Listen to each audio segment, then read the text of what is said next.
안녕하세요. 절대값TV의 명품 PD 한PD입니다. 정부가 계속 정책을 오락가락하고 있어요. 더불어민주당이 5월달에 내놨던 임대사업자 혜택 폐지안을 사실상 철회하면서 정부 여당의 부동산 정책이 오락가락하고 있다. 자, 그래서 계속 헛발질을 하고 있다라는 거예요. 자, 그 와중에 이제 정부가 6월까지 세금 얼마나 걷어들였나 나왔죠. 신문기사에 이런 타이틀이 나왔어요. 세수풍년이라고.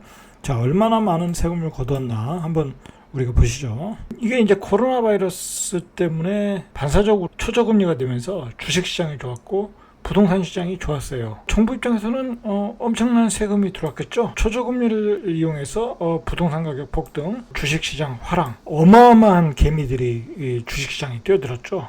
자, 많이 뛰어들었죠. 거기다 이제 또 대한민국이 제조업이 또 강국이에요. 그러다 보니까 수출이 굉장히 회복을 했고 수출 회복에 따른 그 법인세가 많이 들어왔겠죠. 여기다가 코로나19를 이겨내기 위해서 지난해 납부 유예됐던 세금이 걷어들이면서 그 규모가 어마어마하게 커졌다라는 거예요. 자, 그러니까 정부는 이렇게 세수 풍년을 이루었는데 지금 코로나 환자가 하루에 좀 2,000명 돌파. 그래가지고 지금 자영업자는 굉장히 어려운 상황이죠. 자, 이 어려운 상황에서 부동산 시장을 잡겠다고 자, 또 금리 인상을 하겠대요. 이게 좀 말이 안 되는 거예요. 지금 자영업자는 지금 계속 대출을 받아가지고 생명을 연장하고 있는데 거기다 대고 부동산을 잡겠다고 사실 잡히지도 않아요. 잡히지도 않는데 금리를 인상하겠다고 하니까 참 여러 가지로 부작용이 또 생기겠죠. 결국에 그 많은 그 세수 풍년은 역시 큰 정부를 증명한 거예요. 지금 정부는 큰 정부다. 세금을 많이 걷어들여서 국민을 위해서 이렇게 쓰겠다고 하는, 뭐 좋게 보면 그런 정부라는 거죠. 잠깐 정부가 요즘 최근에 그 철회한 민간임대사업자제도 폐지 철회. 자, 그것에 대해서 잠깐 보시죠. 이게 이제 근본적으로 이 정부는 큰 정부라고 생각을 하고 주택을 정부가 공급을 주도해야 되겠다라는 어떤 생각을 가졌어요. 그러니까 제가 계속 그 누누이 반복해서 이야기하지만 좌파 정부의 시작 그리고 좌파 정권을 장기 집권으로 가기 위해서는 그 기본이 집이에요. 집을 정부가 공급한다, 주도한다. 그러면 그 집에 사는 사람들은 누구 편을 들겠습니까?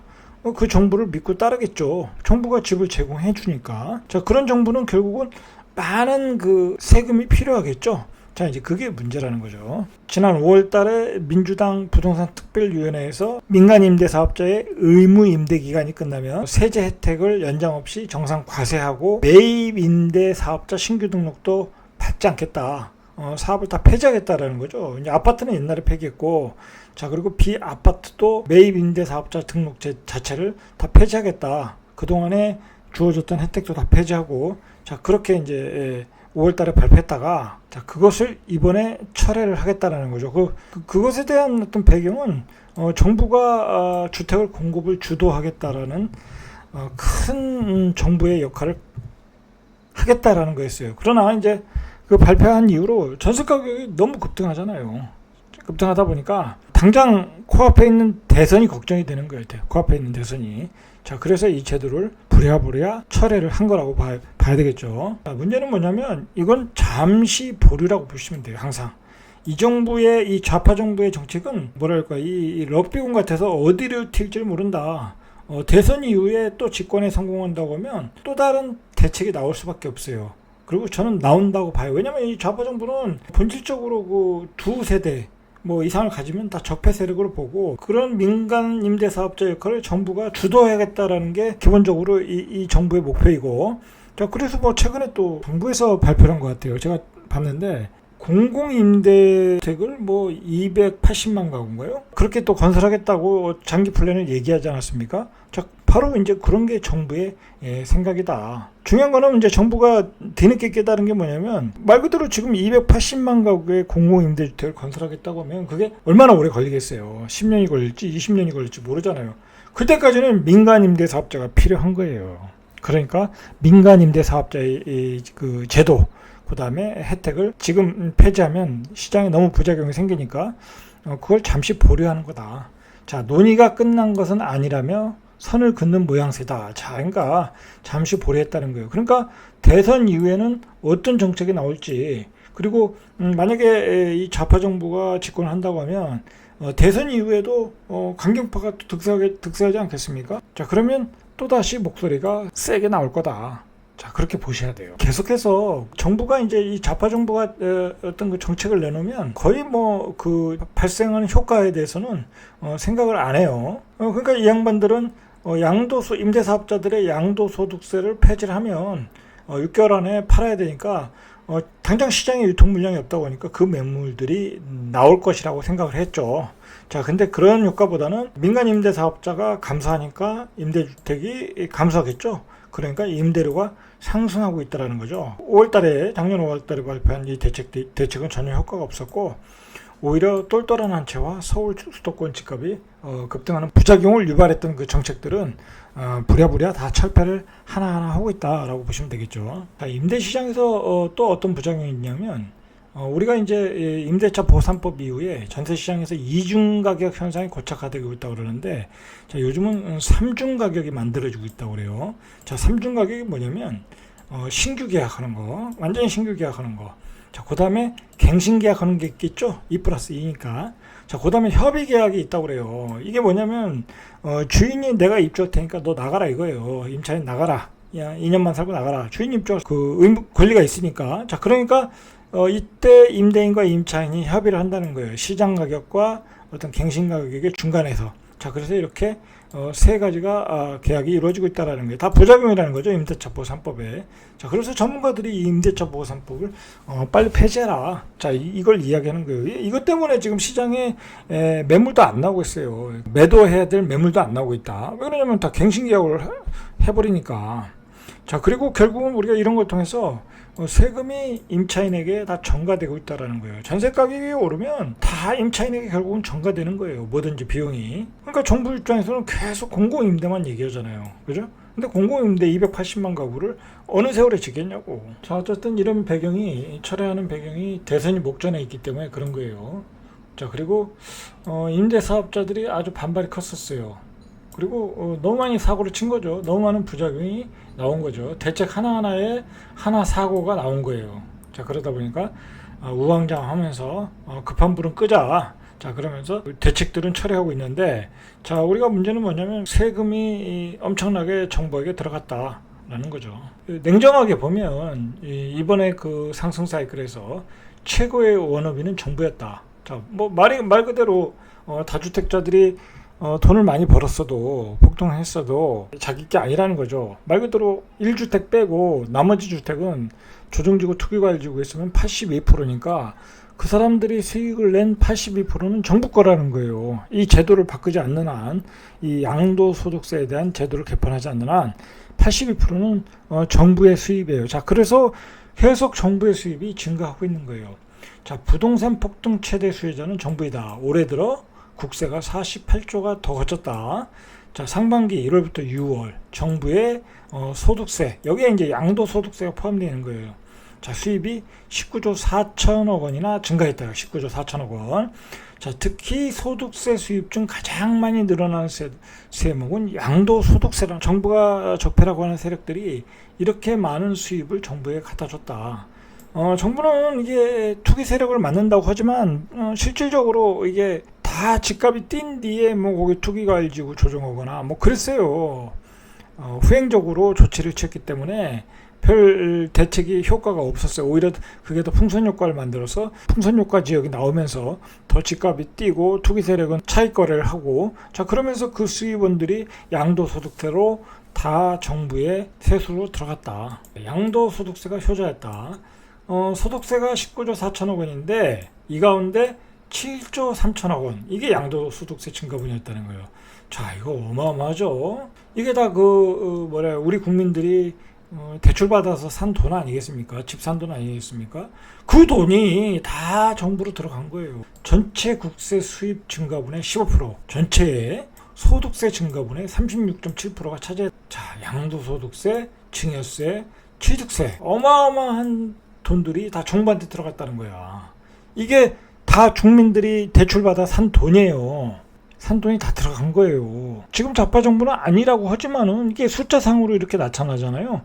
자, 경기 회복과 관련 있는 법인세 수입, 법인세도 많이 들어갔어요. 부가가치세도 들어가고, 자, 서울 강남을 중심으로 벌어진 증여가 또 급증하니까 국세 수입도 많이 들어갔고, 자, 이렇게 세금이 많이 들어갔단 말이에요. 자, 그런데 지금 얼마나 코로나로 모두가 어렵습니까? 그 과정에서 엄청난 세금을 싹쓸이 했다. 자, 거기다 대고 정부가 여기다 대고 또 금리까지 인상하겠대요. 제가 보기에는 금리 인상은 너무 무리수야, 무리수. 거기서 그냥 조금 올려가지고 집값이 잡히지도 않고 어려운 자영업자만 더 어려워질 수 있어요. 이건 제가 보기에는 대선을 코앞에 두고 좋은 전략적 선택은 아니다라고 저는 봐요. 좌파 정부가 만드는 어떤 그 복지국가, 유럽형 복지국가, 뭐 좋게 말하면 유럽형 복지국가이고 좀 속된 말로 얘기하면 퍼주기 정책인데, 자, 어쨌든 이러한 국가를 만들기 위해서는 세금 어마어마하게 많이 나와야 되는 거예요. 자, 일단 이 정부는 성공했어요. 부동산에서 세금을 그만큼 걷어냈으니까. 자, 그런데 예를 들어서 보다 완벽한 복지국가를 만들려면 기본소득 이 정도의 뭐 어떤 개념이 아니라 말 그대로 완벽한 그 복지국가, 실업자가 돼도 살 수 있는 어떤 복지국가. 자, 그런 국가를 만들려면 이렇게 부동산 세금으로 걷는 데는 한계가 있어요. 금액도 한계가 있고, 그리고 말 그대로 부동산에서 세금을 거두면 그건 그대로 임차인들에게 다 전가가 되는 거예요. 결국은 그렇게 될 수밖에 없어요. 자, 그러면 이게 소득세에서 결국은 이제 예를 들어서 뭐 부가가치세 아니면 뭐 종합소득세 아니면 뭐 일반 뭐 개인소득세 아니면 뭐 자영업자들의 어떤 그 뭐 종합소득세 뭐 그런 거를 통해서 세금을 왕창 걷어야 되는데 대한민국 정서로는 쉽지 않겠죠. 아직은 뭐 먼 미래엔 가능할지 몰라도 예를 들어서 자영업자가 돈 잘 버는 자영업 그거 얼마나 힘들어요. 자영업이 뭐 거기서 번 거에 50%를 내라 그러면 그게 지금 정서상으로는 받아들이기 힘들겠죠. 자, 그리고 월급의 고액 연봉가들도 뭐 세금을 50% 내라. 자, 뭐 그러면 또 그게 쉽지 않겠죠. 그런 유럽형 복지국가라는 게 그렇게 세금을 걷어서 골고루 분배해서 골고루 다 잘 사는 복지국가를 만든다는 거잖아요.